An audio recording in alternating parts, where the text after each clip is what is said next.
Everyone remembers SpongeBob SquarePants as a cartoon about a sponge who flips burgers and laughs at everything. Kids grew up on it, parents let their guard down around it. A film student named Karsten Runquist looked closer and found something else entirely. In this video, we break down SpongeBob SquarePants' deepest episodes. One course meal, cruelty dressed as comedy. Mr. Krabs and Plankton have been rivals since the earliest days of SpongeBob SquarePants. Their fights over the Krabby Patty formula usually follow a simple pattern. Plankton builds some wild scheme to steal the recipe. Mr. Krabs shuts it down, and by the next episode, the two of them are right back to normal, ready to start the whole thing over again. That pattern is part of what makes the show feel safe, even when things get silly or messy. No matter how badly Plankton fails, viewers know he will bounce back with a grin and a new plan. One course meal broke that pattern in a way that fans and critics have not stopped talking about since it aired. Instead of one more round of harmless scheming and harmless punishment, this episode turns a tiny personal fear into a weapon, and it hands that weapon to Mr. Krabs for days at a time. What starts as a strange discovery about a small green villain becomes one of the most argued about episodes the show has ever produced. And the arguments are not about jokes that missed. They are about how far one character let another character go before anybody stepped in to stop it. To understand why this episode landed so hard, it helps to remember what Plankton usually represents on the show. He is small, he is outnumbered, and he almost always loses. Even when his plans are cruel or selfish, there is something almost lovable about his stubbornness. He keeps trying no matter how many times Mr. Krabs beats him. Fans grew used to seeing him as a nuisance rather than a real threat, someone who gets knocked down constantly but never seems to actually suffer for it. His wife Karen, a computer with a sharp tongue, usually balances him out with sarcasm rather than warmth, but the two of them still come across as a team. Mr. Krabs, on the other side of the rivalry, is greedy and stingy, but that greed is usually played for laughs. He hoards nickels, he underpays SpongeBob, and he treats money like it matters more than almost anything else in his life. Viewers are used to seeing him as selfish in a way that gets him into trouble, not as someone who would deliberately try to break another person down. One course meal starts by giving Mr. Krabs a piece of information he was never supposed to have. During one of Plankton's usual attempts to sneak into the Krusty Krab, Mr. Krabs discovers that Plankton is terrified of whales. This fear, sometimes called cetophobia, becomes the entire engine of the episode. Instead of using this discovery for one quick scare and moving on, Mr. Krabs decides to turn it into an ongoing campaign against Plankton. He puts on a whale costume, or dresses as Pearl, his own whale daughter, and shows up wherever Plankton happens to be. He does this again and again over what the episode presents as roughly 2 weeks of in-story time. Each appearance sends Plankton into another wave of panic. What might have worked as a single scary moment early in the episode instead becomes the entire plot, stretched out far longer than most viewers expected a joke like this to run. As the days pass inside the story, the effects on Plankton stop looking like typical cartoon slapstick and start looking like something closer to a mental health crisis. He begins having nightmares about whales. He grows afraid to leave his own lab, a condition that closely resembles agoraphobia, which is a fear of open or public spaces triggered by anxiety. His paranoia builds to the point where he can barely function. Karen, who usually offers at least a little bit of dry affection underneath her sarcasm, shows almost no concern for what is happening to him. She dismisses his fear rather than helping him deal with it. This absence of support from the one character who is supposed to be closest to him adds another layer to how isolated Plankton becomes throughout the episode. He is being tormented by his enemy, ignored by his own wife, and left with nowhere to turn. The turning point of the episode, and the moment most responsible for its reputation, comes when Plankton's fear reaches its breaking point. Believing he cannot escape the terror any other way, he lies down in the street in front of an oncoming bus, apparently trying to end his own life. This moment sits at the emotional center of the entire episode. It is played using the show's typical fast pacing and cartoon logic, but the content underneath that pacing is heavier than almost anything else the series had shown up to that point. SpongeBob happens to be nearby and stops Plankton before the bus reaches him. At first, this looks like the moment where the story might turn toward comfort or resolution. SpongeBob reveals to Plankton that the whale sightings were never real, that Mr. Krabs had been behind the costume the entire time. For a brief stretch, it seems like SpongeBob is going to be the character who finally treats Plankton with basic kindness. That comfort does not last. Once Plankton learns the truth, he shifts from despair into a plan for revenge against Mr. Krabs, and SpongeBob goes along with him, helping him prepare a plan to scare Mr. Krabs the same way Mr. Krabs scared him. For a moment, the episode seems to be building towards some kind of fairness, a chance for Plankton to get back some of what was taken from him. Then SpongeBob switches sides again. Right when Plankton is ready to carry out his plan, SpongeBob turns on him, using a projection of a pod of whales to terrify Plankton one final time. Rather than standing up for the character he had just helped, SpongeBob chooses to protect Mr. Krabs instead, leaving Plankton exactly where he started, frightened and alone. Mr. Krabs receives a brief brief punishment near the very end of the episode, a short moment where the mime performer bothers him for a few seconds, but it barely registers next to the weeks of suffering he caused. There is no real accountability for what he did, and the story moves on as if nothing serious happened at all. This ending is the reason so many people who watched the episode came away feeling unsettled rather than entertained. A typical SpongeBob episode usually finds some way to balance out its conflicts by the final minute. Someone learns a lesson, someone gets what they deserve, or the two sides end up back on equal footing. One course meal skips that balance entirely. Mr. Krabs walks away from weeks of calculated psychological torment with barely a scratch on his reputation, both in the story and in how the episode presents him. SpongeBob, usually the moral center of the show, actively helps carry out both the original scheme and its unfair resolution. Karen offers nothing in the way of comfort. Plankton, despite being the villain of the series, ends the episode as the only character who suffered any real consequences, and he suffered far more than a typical episode would ever put a character through. Fans and critics reacted to this imbalance quickly and loudly once the episode aired. Encyclopedia SpongeBobia, the largest fan wiki dedicated to the show, describes the episode as widely deplored by fans and critics, and considers it one of the worst entries in the entire series. The reasons given line up closely with what plays out on screen. Mr. Krabs is shown in a mostly heroic light throughout the episode despite what he does. His punishment lasts only a few seconds and may not have even affected him, since it is left unclear whether he was actually scared by the mime at all. Neither SpongeBob nor Karen show any real empathy toward Plankton while he is suffering. SpongeBob's betrayal at the end, after appearing to help Plankton earlier in the story, struck many viewers as a step too far for a character usually defined by kindness. The strength of this reaction shows up clearly in how the episode is remembered and ranked. Review aggregation on IMDb places One Course Meal as the second lowest rated episode in the show's history, sitting at roughly 3.7 out of 10. Only one other episode, A Pal for Gary, scores lower, at roughly 3.3 out of 10. In April 2024, the entertainment outlet WatchMojo placed One Course Meal at the very top of its list, ranking the 20 worst SpongeBob episodes, meaning that out of hundreds of episodes produced across the entire run of the show, this one was named the single worst by that particular ranking. During a fan-voted event called SpongeBob's Top 100, held across the United Kingdom and Ireland, the episode still managed to land on the list at position 99, a placement that reflects just how divided opinions about it have remained over the years.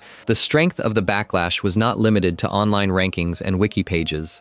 The episode became the subject of at least 2 separate petitions on the website change.org, both calling for Nickelodeon to stop airing it. The language used in these petitions focused heavily on how the episode handled the idea of driving someone to the point of wanting to end their own life, and how that idea was placed inside a kind of comedy aimed at a young audience. One petition argued that showing someone tormented to the edge of suicide, only for that torment to go unpunished, sent a troubling message regardless of the show's usual tone. Whether or not Nickelodeon ever intended to respond directly to these petitions, the episode has become noticeably rare in reruns compared to most other entries in the series, though it remains available through streaming platforms for anyone who wants to revisit it. One detail from behind the scenes adds an unexpected layer to the story of how this episode came together. During production, the episode was originally titled Plankton Got Served, a title that leaned more directly into the idea of Plankton getting what many staff members may have felt he deserved after years of losing to Mr. Krabs. It is worth noting that Doug Lawrence, the actor who provides the voice of Plankton himself, was one of the writers credited on this particular episode. Knowing that the voice behind Plankton had a direct hand in shaping a story where his own character suffers this much adds a strange wrinkle to how the episode is often discussed among longtime fans, some of whom have wondered aloud how a writer so closely tied to the character could help craft a story treating him this harshly. The impact of One Course Meal did not stop once the episode finished airing and settled into its place on rankings and lists. Its content was extreme enough that fans eventually built original stories around it entirely outside the show itself. One of the most well-known examples is a piece of fan fiction called Plankton Got Served, borrowing the episode's original production title, in which Plankton's suicide attempt actually succeeds rather than being stopped in time. Stories like this, sometimes called creepypasta, are original horror pieces written by fans and shared online, often reimagining a familiar piece of media through a darker lens. The fact that One Course Meal inspired this kind of reaction says something about how far outside the show's usual boundaries the episode already felt to the people watching it. Few SpongeBob episodes have ever pushed fans to imagine a version where the story ends in tragedy instead of a joke. Looking back at the episode within the larger context of the show, it stands out as one of the clearest examples of a moment where the writers pushed a joke premise into territory the format was probably never built to hold. SpongeBob SquarePants has never shied away from strange or uncomfortable ideas. Characters have been squashed, electrocuted, and put through all kinds of exaggerated cartoon pain across hundreds of episodes without drawing this same level of concern. What separates one-course meal from those other moments is not the presence of dark material by itself, but the way that material is stretched out, the way it targets one specific and deeply personal fear over an extended period of time, and the way the story ultimately refuses to give the victim any real relief or fairness by the end. A quick jump scare followed by a laugh reads very differently than watching a character slowly break down over what the story presents as roughly 2 weeks, followed by an ending where the person responsible faces almost nothing in return. There is also something worth noting in how Plankton's fear is treated compared to how fear usually works elsewhere in the series. Fear is often played for a single joke and then dropped. A character gets scared, screams, and the moment passes without leaving any lasting mark once the scene ends. One Course Meal instead lets the fear build across the entire runtime, with new scares layered on top of old ones until the character has no room left to recover between them. That structure is part of what makes the episode feel less like a typical horror gag and more like an extended campaign designed specifically to wear someone down. Whether or not that was the intended reading by everyone involved in making the episode, it is the reading that stuck with a large number of viewers who watched it unfold. The episode's legacy today sits somewhere between infamous and unavoidable whenever people discuss the darker side of SpongeBob SquarePants. It shows up constantly in articles and video essays covering the show's most controversial moments, almost always near the very top of any such list. It gets brought up whenever people debate how far a long-running children's show can push a joke before that joke stops functioning as comedy and starts functioning as something closer to cruelty. And it continues to divide longtime fans between those who see it as dark comedy handled with intention, similar to other black comedy moments elsewhere in the series, and those who see it as a rare and uncomfortable miscalculation from a show that usually knows exactly where its lines are. What makes this episode worth examining as the opening chapter of a look at SpongeBob's deepest episodes is not shock value on its own. Plenty of media contains dark moments without leaving behind this kind of lasting argument. What makes One Course Meal different is how clearly it shows a gap between what the show usually promises its audience and what it actually delivers in this one specific case. Viewers expect resolution. They expect some kind of fairness by the credits. This episode denies both, and the discomfort that follows from that denial has outlasted the episode itself by well over a decade. Before we move on, if you're enjoying this analysis, please consider subscribing. It helps the channel tremendously. Not every uncomfortable moment on this show comes from watching a villain suffer without any real payoff. Sometimes the discomfort comes from watching a character who has never done anything to deserve pain slowly lose the ability to feel anything at all, with no scheme, no revenge, and no villain standing behind it. Section 2. Are you happy now? Squidward and clinical depression. Squidward Tentacles has always been the character SpongeBob SquarePants uses to represent frustration. He works a job he does not enjoy, he lives next to 2 neighbors who exhaust him, and he spends most episodes trying and failing to find peace away from SpongeBob and Patrick. For years, this frustration stayed light. Squidward would groan, roll his eyes, or storm off in a huff, and by the next scene, he would be back to his usual grumpy self, ready to be annoyed all over again. Are You Happy Now?, which aired on March 31st, 2012 as part of Season 8, took that familiar frustration and pushed it somewhere the show had never gone before. Instead of one more episode of ordinary grouchiness, this episode turns Squidward into a character showing real signs of clinical depression, a serious and lasting mental health condition, and it does this with a level of detail that surprised longtime viewers who thought they already understood exactly how far this character could go. The episode begins in familiar territory. SpongeBob is happy at work, making Krabby Patties with his usual energy, while Squidward sits nearby, clearly unhappy but not yet showing anything unusual. SpongeBob decides he wants to help Squidward find what he calls his happiest memory, a goal that starts out as a simple, well-meaning gesture between coworkers. What follows is a string of attempts by SpongeBob to create a happy memory for Squidward from scratch, since Squidward cannot seem to recall ever having one. Each attempt goes wrong in a way that feels at first like ordinary slapstick. A trip to a concert ends when a violin player accidentally shoots Squidward in the eye with a bow. A visit to the Bikini Bottom museum, where one of Squidward's own paintings is on display and being praised by critics, ends when a famous art critic named Fiasco burns the painting with a flamethrower right in front of him. A hot air balloon ride meant to be relaxing turns into a disaster once Squidward reveals he is afraid of heights, forcing SpongeBob to pop the balloon so they can land, which then causes an avalanche that ruins a nearby character's attempt to be first up a mountain. Each failure builds on the one before it, and each time, Squidward's hope for even one good moment gets crushed a little more. By the time the group slides back down to their homes after the avalanche, something shifts in the story. Squidward stops reacting with his usual irritation and instead gives up entirely, saying flatly that he will never have a happiest memory, not even one involving SpongeBob. This moment marks the turning point where the episode stops being a typical misadventure story and starts becoming something else. From here forward, Squidward is not simply annoyed. He withdraws. What follows is where the episode earns its reputation as one of the most serious the show has ever produced. 2 weeks pass in the story, and during that time, Squidward isolates himself completely inside his house. When SpongeBob comes to check on him, Squidward pulls down the blinds on both his windows rather than face him. SpongeBob, riding on his snail Gary, calls out to Squidward and eventually says out loud that at least they know Squidward is still alive, a comment that only makes sense if there was real doubt about that in the first place. When SpongeBob tries calling him on the phone instead, Squidward answers only long enough to say he is still alive before throwing the phone out the window in SpongeBob's direction, wanting nothing to do with contact of any kind. The visual details the animators chose to include during this stretch of the episode line up closely with real signs of depression that mental health professionals describe. Squidward's house grows messy and cluttered, a sharp contrast to how neat and organized he usually keeps his home in other episodes. He stops shaving, leaving visible stubble on his face, a small detail that signals he has stopped keeping up with basic daily routines. He speaks slowly and mutters to himself as he moves through his house, repeating simple, hollow phrases rather than his usual sharp commentary. At one point, he says out loud that he cannot seem to get happy, a line that sounds almost like a private thought slipping out, rather than dialogue meant for anyone else to hear. Later, he greets his own home by saying hello to Misery, as if Misery has become a permanent guest inside his life, rather than a passing feeling. The episode goes further into this territory, with 2 specific scenes that drew significant attention once people started analyzing the episode closely. In one, Squidward is shown with his head inside his oven, a visual that closely resembles a common and specific method of suicide, only for the scene to reveal he was actually just taking a tray of brownies out. In another, Squidward is shown throwing a rope with a loop tied at the end over the ceiling, again suggesting something serious, before the scene reveals he was really just hoisting up a bird cage. Both moments use what is sometimes called a bait and switch, where the audience is led to expect one outcome before being shown a different, safer explanation. The show had used similar jokes involving characters appearing to attempt suicide in earlier episodes without drawing much criticism, largely because those moments were quick, isolated gags, disconnected from any larger emotional story. What made these 2 scenes land differently is the context surrounding them. Everything else happening around these jokes, the isolation, the stubble, the messy home, the flat and hollow way Squidward speaks, builds a picture of real depression rather than random cartoon behavior. Placing these specific bait and switch jokes inside that picture changed how many viewers read them, since the surrounding details made it feel like the episode was seriously suggesting Squidward might be in genuine danger before pulling back at the last second. Even Gary, SpongeBob's snail who usually shows visible dislike towards Squidward in other episodes, reacts differently here. Gary appears concerned about Squidward's condition and joins SpongeBob in checking on him, a small but telling detail that reinforces just how serious the situation has become within the story. If even the character least likely to care about Squidward's well-being shows worry, the episode is signaling to its audience that something beyond a typical bad mood is happening. As a last resort, SpongeBob decides to throw Squidward a surprise party at the Krusty Krab, meant to finally give him one genuine happy memory. When SpongeBob tries to invite people to attend, he discovers that everyone he asks is either too busy or too sick to come, leaving him with no real guests for the celebration. Rather than call off the party, SpongeBob makes an enormous number of papier-mâché figures shaped like himself to fill the room and stand in as a crowd. This choice, meant as a desperate but caring gesture, sets up the episode's climax. When Squidward arrives and sees the room filled with hundreds of papier-mâché versions of SpongeBob, rather than real friends or family, something breaks loose in him, though not in the direction anyone watching might expect. Rather than sinking deeper into sadness, Squidward is overtaken by a sudden surge of rage. He grabs a chainsaw and begins destroying every single papier-mâché figure in the room, tearing through the party with wild, manic energy, while SpongeBob watches, uncertain at first whether this outburst is good or bad. By the end of the destruction, surrounded by the wreckage of a party built entirely out of copies of his own annoying neighbor, Squidward finally starts laughing. For the first time in the entire episode, he appears genuinely happy. This ending has become one of the most discussed and debated moments connected to the episode. On the surface, it looks like a resolution. Squidward gets his happy memory, SpongeBob's plan technically works, and the story closes with both characters smiling. Underneath that surface, the resolution is unusual in a way that many viewers and reviewers have pointed out directly. Squidward does not find happiness through comfort, connection, or rest. He finds it through violent destruction, tearing apart symbols of the very thing that drove him into isolation in the first place. Whether this counts as a real, healthy escape from depression, or simply a different, more explosive expression of the same underlying pain, has become a genuine point of debate among people who have written about the episode. Some longtime fans and reviewers, including the online reviewer known as Phantom Strider, have argued that the ending should be read less as Squidward torture and more as a sincere, if strange, attempt to portray what real depression and a real breaking point can look like, framing the destruction scene as a release of built-up rage rather than than mindless cartoon violence. Under this reading, the episode becomes one of the more emotionally honest entries in the entire series, rather than simply another chapter in Squidward's long history of suffering for laughs. That reading has not been universal.